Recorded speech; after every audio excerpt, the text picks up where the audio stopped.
Пажар у чарнобыльскай зоне. Ці ідзе радыацыя на Беларусь? Хантавірус ужо ў Еўропе, а Лукашенко і Путін пад прыцэлам украінскіх дронаў у Маскве. Менск ператварыўся на Венецыю. Якое надвор'е нас чакае 9 траўня? Гэта праграма Белсат онлайн, і мы пачынаем. У сталіцы высвятляюць абставіны аварыі з удзелам сродку персанальнай мабільнасці. Напярэдадні вечарам на скрыжаванні вуліцаў Гінтаўта і Гарадзецкай аўтамабіль «Тойота» збіў 31-гадовага мужчыну на электрасамакаце. Паводле папярэдняй інфармацыі ДАІ, Мянчук пераязджаў дарогу рэгуляваным пешаходным пераходам на зялёнае святло, аднак пры гэтым не спешыўся. У выніку ДТЗ кіроўца самаката атрымаў траўмы і быў дастаўлены ў больніцу для абследавання. Нагадваем, пры выкарыстанні сродкаў мабільнасці будьце вельмі уважлівыя і загадзя зніжайце хуткасць перад пешаходнымі пераходамі і абавязкова спешвайцеся. Сёння раніцаю стала вядома пра маштабнае лясное загаранне ў зоне адчужэння Чарнобыльскай атамнай электрастанцыі. Паводле звестак украінскай службы надзвычайных сітуацыяў, агонь ахапіў больш як 1100 гектараў лесу. Сітуацыю ускладняе сухое надвор'е і моцныя парывы ветру, якія імкліва пераносяць полымя на новыя лясныя кварталы. Тушэнне пажару ускладняецца міннай небяспекай. На асобных участках ратавальнікам давялося спыніць працы праз пагрозу выбухаў. Пры гэтым Міністэрства ўнутраных справаў Украіны заяўляе, што радыяцыйны фон застаецца ў норме. У сваю чаргу беларускі бок кажа, што таксама пільна сочыць за сітуацыяй. Міністэрства лясной гаспадаркі афіцыйна заявіла, на тэрыторыі Беларусі агню няма. Цяпер гарыць прыкладна за 7 кіламетраў ад нашай дзяржаўнай мяжы. Пагрозы пераходу пажару на беларускія лясы пакуль не зафіксавана, аднак лясная ахова пераведзеная ў рэжым падвышанай гатовасці для аператыўнага рэагавання. Паводле афіцыйных звестак, радыяцыйны фон у Беларусі ў норме. На беларуска-польскай мяжы ў пункце пропуску Берасці запрацавала дадатковая пляцоўка электроннай чаргі. Новая зона разлічаная на 280 аўтаў, што павялічыла агульную ёмістасць тэрміналу да 400 месцаў. На тэрыторыі абяцаюць камфортныя побытавыя ўмовы і доступ да Wi-Fi.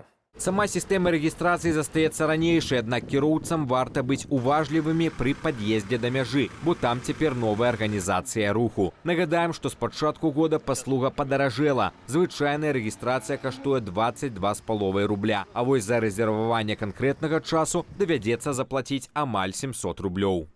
Беларусам стала прасцей падаць дакументы на візу ў Швецыю, не выязджаючы ў Маскву. З 4 траўня шведская дыпмісія пачала супрацу з амбасадай Угоршчыны ў Менску. Цяпер менавіта вугорцы прымаюць заявы на кароткатэрміновыя шэнгенскія візы, у тым ліку турыстычныя. Аднак эксперты візавых агенцтваў папярэджваюць, рана адкаркоўваць шампанскае. Па-першае, чакаць запісу на падачу давядзецца ад 2 до 4 месяцаў. Па-другое, амбасада Угоршчыны вядомая сваім строгім падыходам. Шматразовыя візы ставяць рэдка. Часцей выдаюць дакументы строга пад тэрміны паездкі, а рызыка адмовы застаецца высокай. Тым не менш, гэтае аднаўленне візавых паслуг пасля доўгага перапынку значны крок для беларускіх вандроўнікаў. Дэпартамент фінансавых расследаванняў пачаў маштабную кампанію супраць найбуйнейшых лагістычных аператараў Беларусі. За апошнія 2 тыдні ператрусы і арышты кіраўніцтва прайшлі ў офісах такіх кампаніяў, як Праліў, Телс Глобал, Вест Транслайн і Інтертранс Аўта. Пра гэта паведамляе выданне «Наша Ніва». Падставу для крымінальных спраў стала абвінавачванне ва ўхіленні ад выплаты падаткаў у асабліва буйным памеры. Паводле версіі следства, кампаніі выкарыстоўвалі замежныя юрысдыкцыі для атрымання платы за паслугі, якія фактычна аказваліся з тэрыторыі Беларусі. Першую пад удар трапіла кампанія Дженці Спедзішн, кіраўніцтва якой прызнала віну і выплаціла шматмільённы штраф. Цяпер сілавікі выкарыстоўваюць гэты кейс як шаблон для праверкі ўсёй галіны. Фігурантам пагражае ад 5 до 12 гадоў пазбаўлення волі. Сфера міжнародных перавозак, якая і так трапіла пад ціск санкцыяў, сутыкнулася з сур'ёзным унутраным крызісам. Кандытарская фабрыка «Камунарка» прадставіла ўласную версію трэндавага дэсерту, які заваяваў любоў ва ўсім свеце. Новы малочны шакалад атрымаў лаканічную назву – «Дубайскі».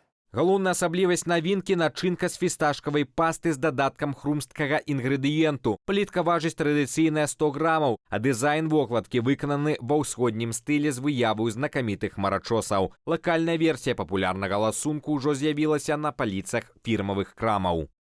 Свет занепакоены ўспышкай хантавіруса на круізным лайнеры «Гондыюс», дзе зафіксавана 8 выпадкаў заражэння і 3 смерці.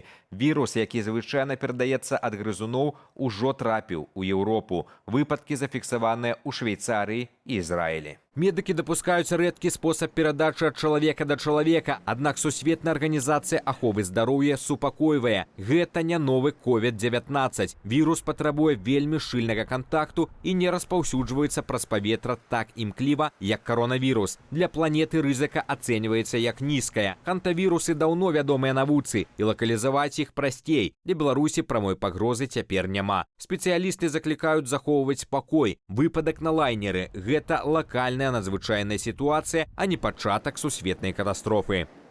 Рэжым у Беларусі пачаў маштабна папаўняць спіс так званых экстрэмісцкіх матэрыялаў старонкамі ў сацыяльнай сетцы Трэц. Суд партызанскага раёну Менску прызнаў экстрэмісцкімі адразу 25 акаунтаў.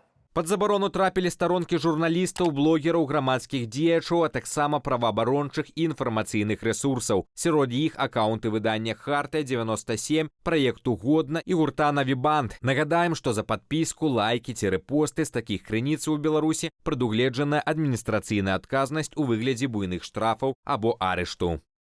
Александр Лукашенко зноў у Маскве. Праграма стандартная. Сяброўская вячэра з Уладзімірам Пуціным і заўтрашні парад. Але сёлета, 9 траўня, больш нагадвае сюжэт трылера, чым урачыстасць. На Краснай плошчы будзе пуставата, замежных гасцей на пальцах адной рукі, а вайсковую тэхніку вырашылі не выводзіць. Афіцыйна, бо не юбілей, а на справе, каб не дражніць украінскія дроны, якія апошнім часам сталі занадта дальнабойнымі.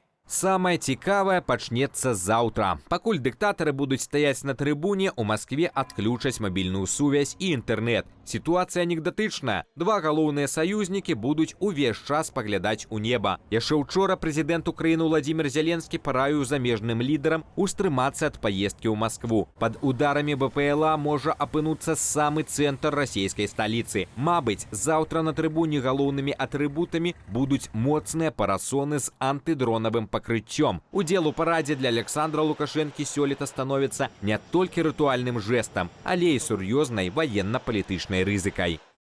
Менск сёння літаральна сышоў пад ваду. Моцныя ліўні падтапілі дзесяткі вуліцаў. У Каменнай Горцы, Сухараве і Лебядзіным машыны плывуць, а грамадскі транспарт прастойвае ў заторах. Менск-транс паведамляе пра масавыя збоі. Аўтобусы і тралейбусы вымушаны змяняць маршруты, каб аб'ехаць самыя глыбокія ўчасткі. Непагадзь закранула амаль усю краіну. У Салігорску пылавая бура, у Оршы падтапленні, а на Магілёўшчыне вецер паваліў дзесяткі дрэваў. На шчасце, абышлося без ахвяраў. Аднак радавацца рана. На заўтра, 9 траўня, сіноптыкі абвясцілі аранжавы ўзровень небяспекі. Чакаецца рэзкае пахаладанне, навальніцы і шквалісты вецер. Максімальныя дзённыя тэмпературы усяго ад +6 на поўначы да +18 на паўднёвым усходзе.